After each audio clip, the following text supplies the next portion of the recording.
Hey, welcome back, guys. All right, so here we go. Let's get into this. We're going to do a little signs and symbols.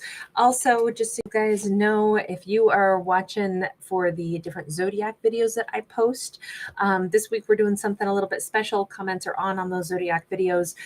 You guys can drop me a comment. If you watch a video, you'll understand the way I kind of and kind of like opening up the comments, but I'm going to randomly choose one person out of each of the different zodiac videos. And on the 5th, I will do a card pull for whichever the winner is from each one of the different zodiac groups. So just thought I'd let you guys know. You can find those zodiacs just by clicking on the playlist tab. And then you can see all the different zodiac videos. If you are watching those or watching for your zodiac sign or your sun, moon, rising, whatever it may be. Anyway, there you have it. I just didn't want you guys to miss out in case you are new to my channel or didn't know that I do the zodiacs also. All right, so we have got the Mayor of Air, so a King of Swords. We start out with the energy of someone could have like throwing daggers, like the circusy kind of knives, or the ones that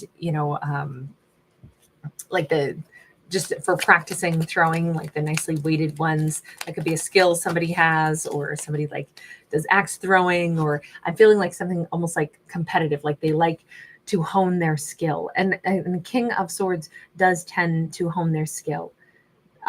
Usually as though it's with their critical thinking skills, but I'm also picturing somebody who likes things like maybe, competitive, like bow and arrow, like target practice type of things as well.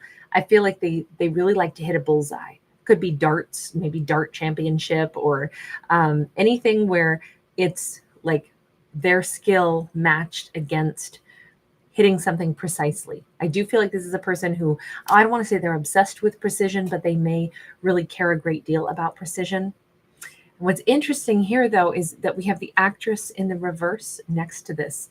We may have a King of Swords who is being very critical with saying, she does not want me.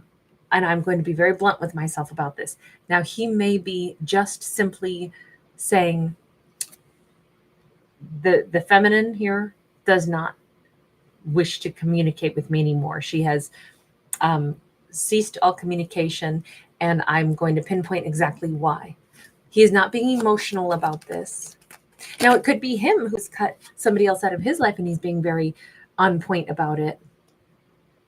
He's looking for the pearl of wisdom. We have Cancerian, and we literally have a clamshell with a pearl in it. Somebody could be wearing pearls, pearl earrings, or like a single pearl droplet, or maybe they have pearls. I'm picturing somebody who's got like little pearls, like on the décolleté or the shoulders of like a top, a sweater, a blouse, something like that. But there's definitely a strong sense of, I'm looking for the pearl of wisdom. Now, this is heavily associated with possibly a feminine who could be a Cancerian, or we could just say this is somebody who's very much like she's gone into her shell. She is withdrawn from them. And he is aware of this. I keep feeling like a feminine has withdrawn from this masculine, and he is trying to pinpoint precisely why and be very unemotional about it. With the Three of Pentacles, he's contemplating this very heavily. Let me understand, why did she withdraw? I will find the wisdom in understanding what made her choose this. By the way, seeing a seagull could also be something important for one of the symbols for the day. But this is my New York skyline card. He could be somebody who's like really contemplating, anytime we talk about like a big city, it's a lot of people. So he may be thinking about, in all the other interactions I've had in my life, why is it that this one feminine doesn't want to talk to me anymore? Why has she gone into her shell? What is it that made her withdraw from me? Let me consider all of my other interactions, and like for comparison's sake, I feel like this is somebody who's being very clinical about trying to find the answer as to why doesn't she want to talk to me anymore. And I'm not saying that he's saying, oh my God, what did I do wrong? He doesn't quite take it like that either, but he's trying to put his finger on what happened here. And all the people that I've known and all the different interactions that I have, do other people withdraw from me? Do I somehow, am I odious? Am I offensive? What is it? How come some relationships work just fine? Let me contemplate what works well in those other relationships. What context are they in? I feel like he's trying to very clinically understand, like, what was the missing element for the two of them? Why didn't this work? Because in truth, he still really wants this with her. We have that courier of fire. There is this, I almost think that he's trying to do some deep thinking because he has this intention of still communicating with her again later.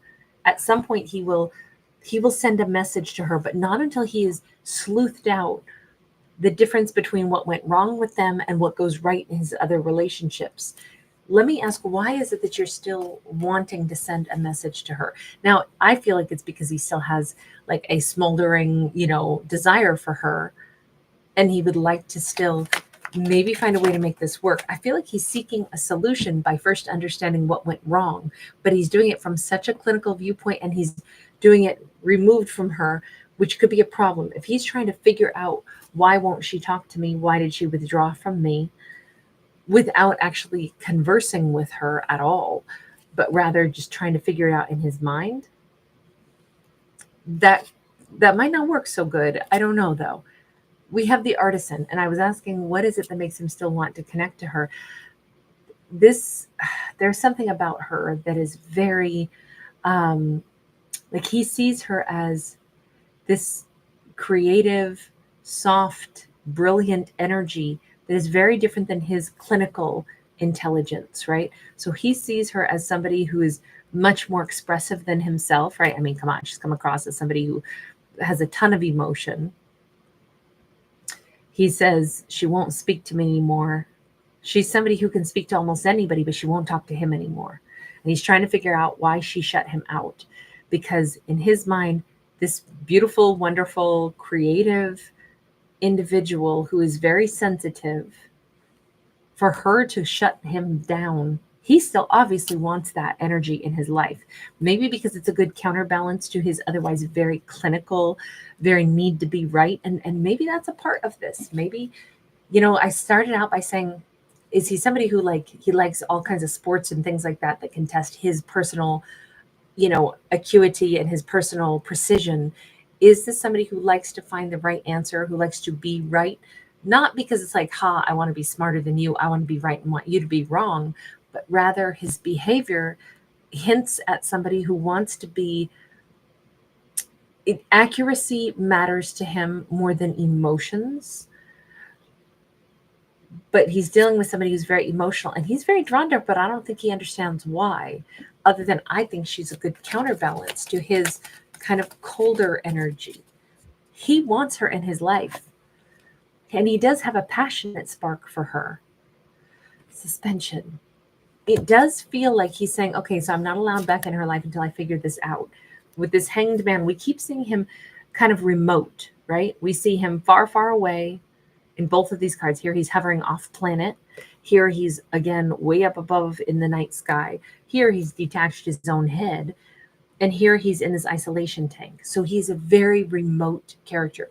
Everything that he figures out, it's all up here, and it's not by engaging with another person. Even though the person that he wants is super warm, super loving, and seems to probably, I'm just going to go out and say, based off of what we see with her, she would be very engaging. She would be the kind of person that wants to connect, wants to be warm, wants to have a partner that she talks to, wants to be able to feel like she's connecting and bonding to someone.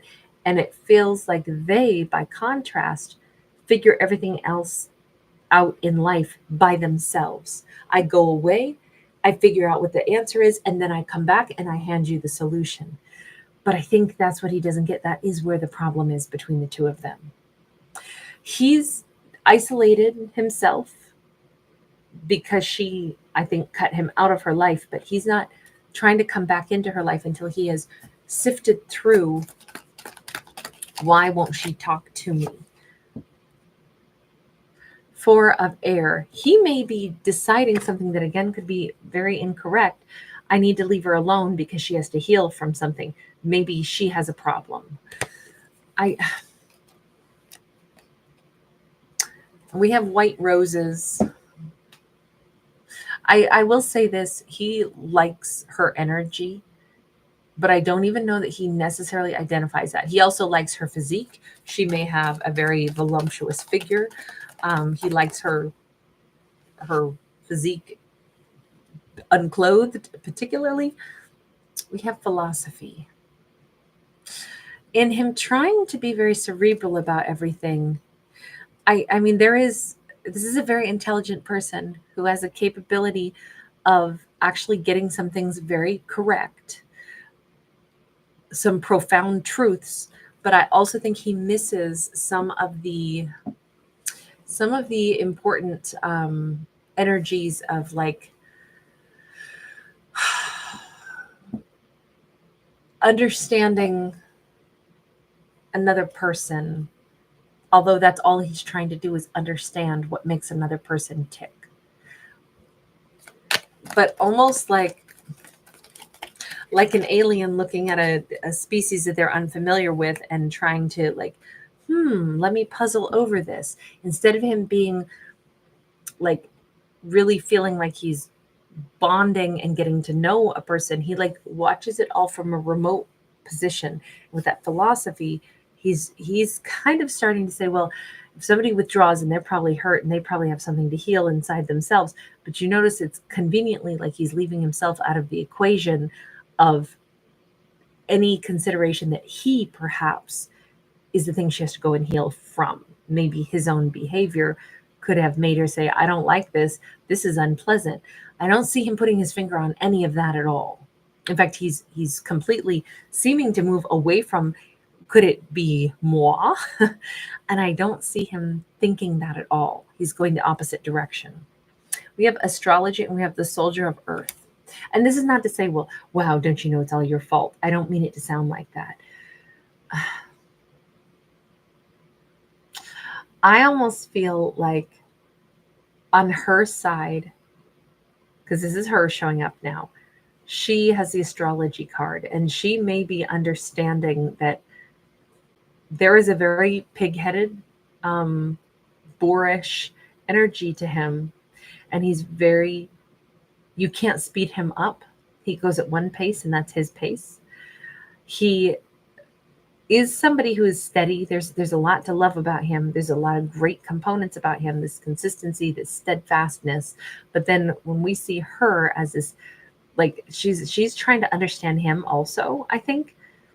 I mean, maybe she like is considering his astrological placements and, you know, specifically paying more attention to his moon sign to figure out who is he on the inside. You know, why does he operate the way he does? She could be approaching it from that way, saying like, oh, Lord, give me patience to understand this man. By the way, it doesn't matter what gender we're talking about, but we have had a masculine and a feminine. And what's interesting is that although he's turning to philosophy, she's turning to astrology. Both of them are trying to figure each other out at a distance instead of talk to each other and get to know each other and have dialogue. Let me ask, why did you withdraw from him, feminine? Because, or at least he believes you withdrew from him. Merchant and Virgo. She might say, what do you mean withdrew? He was never around. He's gone all the time. He may travel for work. He may always be gone. His head could always be on his job, his career path that could make him travel a lot, or he was just never consistently in her world. And I feel like with this energy of, she could be a Virgo, by the way, but she perhaps wanted something way more grounded, way more, you know, and in her own way, because she's a Virgo, she too might have wanted something fairly perfect, right? Virgos are known for, and I'm a Virgo, so I say this with love. I'm a double Virgo. In fact, I have Virgo everywhere in my chart, mostly Virgo, but she perhaps also wants things to be quite balanced and perfect. Her version of like everything needs to be orderly. This should really work in a very specific way, but I can't have it work in a specific way when he's gone all the time. And that is not the way it's supposed to be. So she may have said, you know, it's not working. This doesn't click because this isn't what I had envisioned, or I can't work with what I've got. So interesting that they actually both could be having a little bit of, you know, very high expectations of how they imagine life was supposed to go, or they both have a bit of a perfectionist streak. It is ironic that she's trying to figure him out from an astrological point of view instead of talking directly to him. I mean, on one hand, we could say, well, let's give these characters both credit. They're both trying to figure things out. They're thinking heavily about why did this not work, right? And not to try to vilify each other and be like, oh, well, you're this, you're that. We see no anger. We only see two people trying desperately to understand the other one. But what's ironic is they're doing it in separation and silence. And they're not really asking themselves, like, what was my role in anything? So I do kind of wonder, I mean, she sees him as somebody who moves extremely slow and somebody who's gone a lot and somebody who does things kind of his way and is quite unbending. He sees her as somebody who might be wounded and she's withdrawn from him because of that, but he doesn't compute for him that maybe he's a part of, why she would have withdrawn. So it's just interesting because I don't think either one of them is getting the full picture, because I kind of feel like they need to talk. He clearly still wants her very much. Okay, Two of Cups. I know this sounds like kind of a tough storyline, but honestly, now that we see the Two of Cups, it says that these two have so much more in common. And in fact, these two could be very good for each other, as much as we don't see that in the moment. What we see is two people that actually have a lot of similarities, but different similarities, if that makes sense. They behave different, but then or let's put it this way, they behave in a similar way, but then the tools that they use are different tools. He goes philosophy, she goes astrology. But they part ways because things aren't working, but they're not angry. They're not pointing fingers, you bad, this, that. They actually are still trying to figure out who the other one is, but without talking to each other. That is kind of like gently humorous, if I can say it that way, without being too rude. These two could be a wonderful match. They have so much in common. And if they could fully comprehend of that's how you do things, they could actually get to the point where they kind of chuckle and they could be really, really good together. Because I actually think that these two, they both strive to understand things, which I think that's to their credit. Like both of these characters, they want so much to understand the other person. We have the Soldier of Air. So, I mean, we certainly do have something that could very quickly get worked out, but you notice not when they still have their gas masks on. These two have a desire to get back together as soon as possible, but they're still both, like keeping themselves apart while wanting to solve this so they can get back to being together as quickly as possible. So basically, we have two people that are not talking to each other right now, but they're trying to figure out what went wrong so then they can figure out how to get back together and get it smoothed out and ironed out. These two want to be together. He definitely wants to be with her, and I think it's the same for her. Look at this. There's the Leo energy with the heart floating above. There's great passion, great desire, and we have music. In many ways, I guess this is the best way to say it. If they can understand that I am treble clef and you are bass clef, but together we make a more beautiful piece of music. We do not play the same notes. We play harmonizing notes. One plays the main melody, the other plays the supporting, rhythm to it. We are not ever going to be identical, but together we could be so good. So a piano could be really important, or hearing a piece of piano music today could be really important. And that could be a trigger for like, oh my God, there specifically could be like classical, Bach or Beethoven, or like a piece of music that has like a classical piece sampled into it. That music could be playing while somebody is like shopping in a grocery store, or I keep picturing department store. Also finding some kind of clothing that is in red or has a heart on it. That could also be something that's very visible. And somebody could be standing like in the wind. Their hair could be blowing like quite a bit. That's also just, I don't know, something that's standing out to me there. All right, I'm going to leave this here. Thank you so much. Thanks for giving it a thumbs up and subscribing. Lots of love. Bye, guys.